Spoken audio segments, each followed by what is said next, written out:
बोलो जयकारा, बोल मेरे श्री गुरु महाराज की जय। भक्ति दान मोह दीजिए गुरुदेवन के देव, और नहीं कछु चाहिए निश दिन तुम्हारी सेव, और नहीं कछु चाहिए निश दिन तुम्हारी सेव। गुरु दीक्षा दोहा।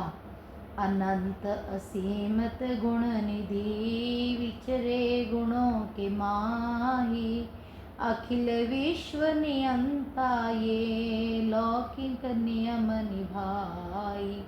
साधन नियम सब दृढ़ करे, तन पर कष्ट उठाई। पथ पर दर्शक बन जगत में, सतमार्ग दर्शाई। सर्वगुण संपन्न, तीनों गुणों से न्यारे, संसार के रचयिता प्रभु संत महापुरुषों के वेश में त्रिगुणमय संसार में विचरण कर स्वयं उन नियमों का पालन दृढ़ता से करते हैं जो मृत्यु लोक में मानव के लिए आवश्यक हैं। जन कल्याण हेतु अपने सुकोमल तन पर कष्ट उठाकर आदर्श स्थापित करते हैं, ताकि साधारण प्राणी उस आचरणमयी जीवन से शिक्षा प्राप्त कर आत्मिक उन्नति के पथ पर सरलता से अग्रसर हो सके। भगवान श्री कृष्णचंद्र जी महाराज ने श्रीमद् भागवत गीता में फरमाया है, श्लोक, यदा चरित्र श्रेष्ठ सत देवतरोजन, स यत प्राणानम कुरते लोक सत दनुवर्तते। श्रीमद् भागवत गीता। अर्थात महापुरुष जो जो आचरण करते हैं, साधारण मनुष्य उसका अनुसरण करते हैं। महापुरुष अपने विलक्षण कर्मों से जो आदर्श स्थापित कर देते हैं, संपूर्ण विश्व उनके अनुसार कार्य करता है। यथा श्लोक, ना मैं पार्थिस्त कर्तव्य त्रिषु लोकेशनु किंचन, नानावात्म मवातत्वे वर्त एव च कर्मणि। श्रीमद् भागवत गीता। हे अर्जुन, त्रिभुवन में मेरे लिए कुछ भी कर्तव्य नहीं है, ना तो मुझे किसी पदार्थ का अभाव है और ना आवश्यकता ही है, फिर भी मैं सदैव कर्म में ही तत्पर रहता हूँ। इस प्रकार आप भी लौकिक कर्तव्य कर्म करते हुए यथा समय परमार्थ की ओर अग्रसर होते गए। आप गुरुवाणी का पाठ करते, जब जब भी जहाँ गुरुवाणी का कीर्तन होता वहाँ श्रद्धा प्रेम से नमन करते एवं एक एक शब्द को हृदय गमन करते। आपके घर में अतिथि अभ्यागत ए साधु संतों का आगमन व सेवा कार्य भी होता था। आप भी सेवा में भाग लेते एवं उनकी संगति में कुछ पाने के लिए लालायित रहते। आंतरिक आनंद की पूर्ण अनुभूति का अभाव आपको खटकता। आप मन ही मन सोचते कि संतों की संगति अर्थात सत्संग का अभिप्राय यह है कि मनुष्य का अंतर से कायाकल्प हो जाए और पूर्णता का बोध हो। आप पूर्ण होकर भी अपूर्ण बने हुए थे। आप सदा अंतर मन में खोए खोए रहते थे। सत्य तो यह है कि आपके दिल में तत्वदर्शी सत्पुरुष से मिलन की उत्कट अभिलाषा थी। नियति का विधान इस दुर्लभ सहयोग को पूर्ण करने में तत्पर हुआ।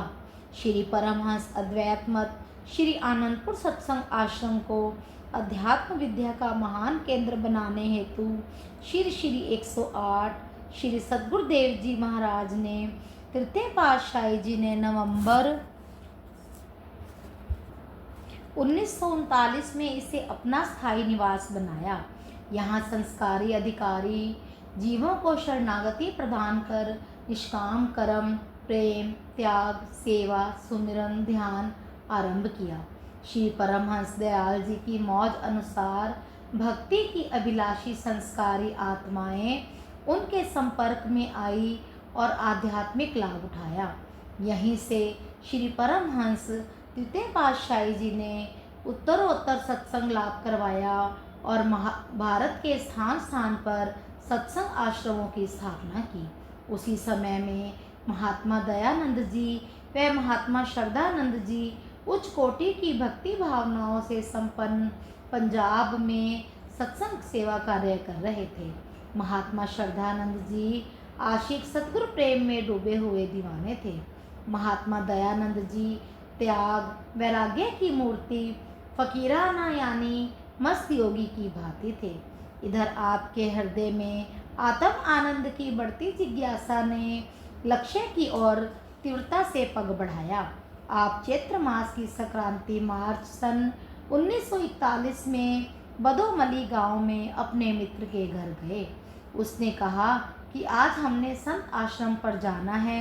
हृदय की उमंग में एक नई लहर लहराई। आज दिल को मानो अपनी आकांक्षा पूर्ण होने का संकेत मिल रहा है। जिसका अभाव खटकता है, मानो उसे पाने का स्वर्ण अवसर मिल रहा है। आपने कहा कि शीघ्र चलो, इससे बढ़कर सौभाग्य और क्या होगा। मित्र के साथ दर्शन और सत्संग का मिलना वास्तविक लाभ है। तुमने मेरे दिल की सुन ली। आप मित्र के साथ गंदोवाल जिला शेखपुरा में पहुँचे। यहाँ पर महात्मा दयानंद जी एवं महात्मा श्रद्धानंद जी के दर्शन करते ही दिल की साध मानो पूरी होने का संदेश सुनाने लगी। आहा, आनंद तिरेक आँखों से अश्रुधारा प्रवाहित होने लगी। सत्संग से अपूर्व शांति और आनंद अनुभव हो रहा था।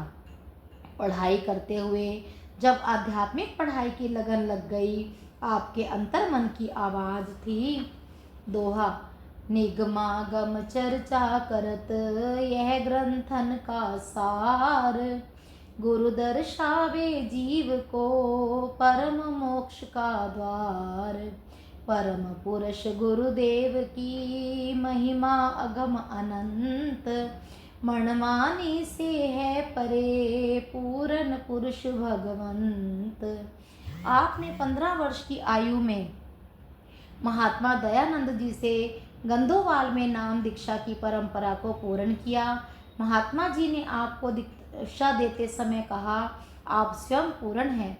विधाता ने हमें यह स्वर्ण अवसर प्रदान किया है। आपकी लगन शीघ्र ही वास्तविकता के लक्ष्य पर पहुंचा देगी। इस प्रकार जब भी समय मिलता आप गंदोवाल आश्रम की सेवा लगन से करते।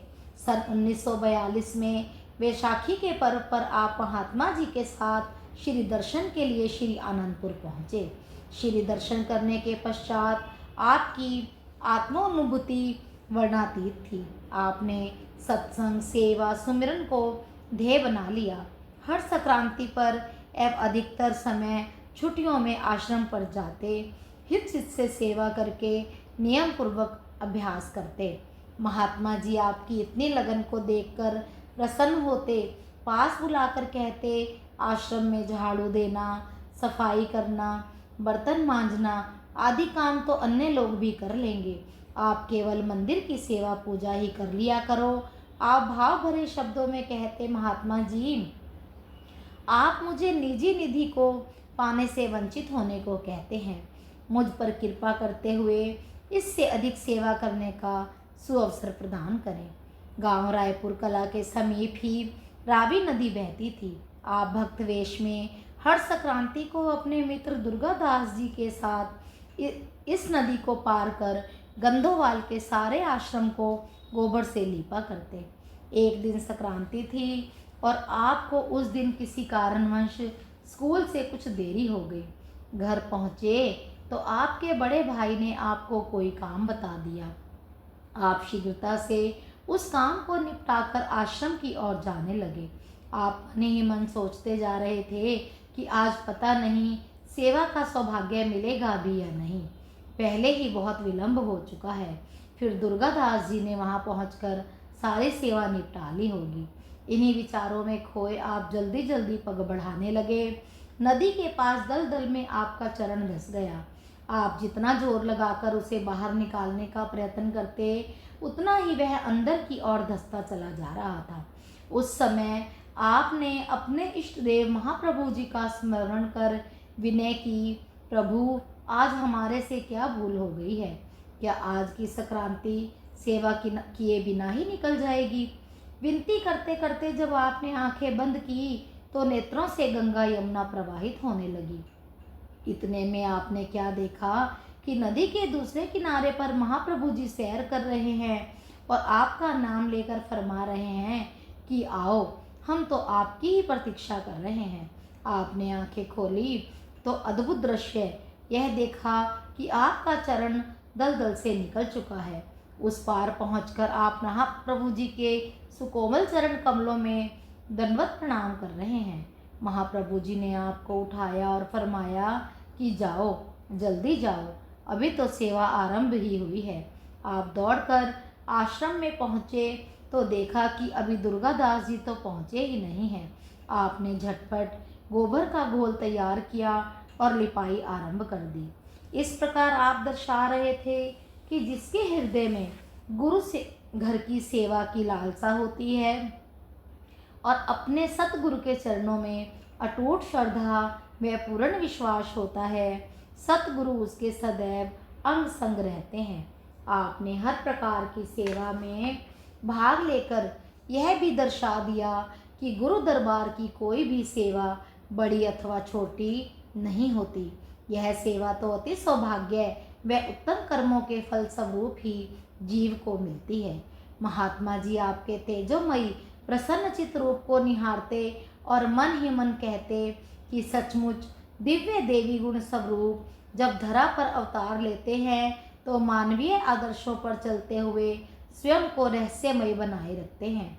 माता जी आपके बदले हुए रंग ढंग को देखकर सोचती कि क्या सचमुच ही यह संन्यास मार्ग को अपना रहा है। एक क्षण में योग माया का प्रभाव इस विचार को बदल देता। नहीं, अभी इतनी जल्दी नहीं होगा, घर गृहस्थी को अवश्य स्वीकार करेगा।